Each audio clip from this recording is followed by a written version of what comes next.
لبيك اللهم لبيك لبيك لا شريك لك لبيك إن الحمد والنعمة لك والملك لا شريك لك. Today's video is about the great sacrifice related to Prophet Abraham and his son Prophet Ismail. In the video you will also get to know why Muslims celebrate Eid Al ADHA. The great sacrifice Allah's way with ordinary people is not the same as it is with his near ones. The near ones have to go through severe trials at many stages of life, and they have to give proof of readiness to submit life and acceptance. The Prophet Muhammad, peace be upon him, has said, "We prophets, each according to his grade, are made to suffer all manner of sufferings." Because Abraham was a very great prophet, he had to go through many trials and tribulations, and always came out glorious. When he was flung into the fire, he submitted with the usual submission, patience, and acceptance, the hope of his life, and light of his house in a barren deserted wilderness, and not once even looked back lest fatherly love surge up and cause him to waver. Crossing past the two stages,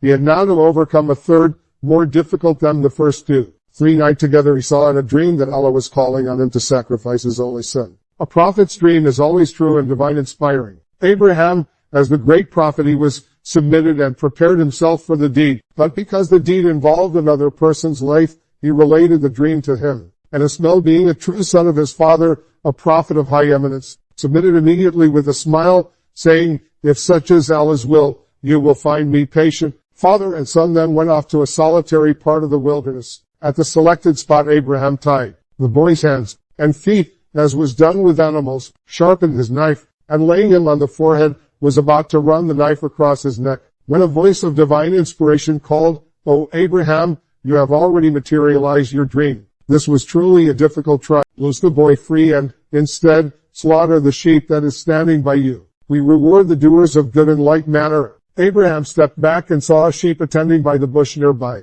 So, Abraham thanked Allah and sacrificed the sheep. Since then, Muslims all over the world commemorate the event by offering sacrificial animals on the 10th day of Zulhijjah. The festival is known as Eid Al ADHA.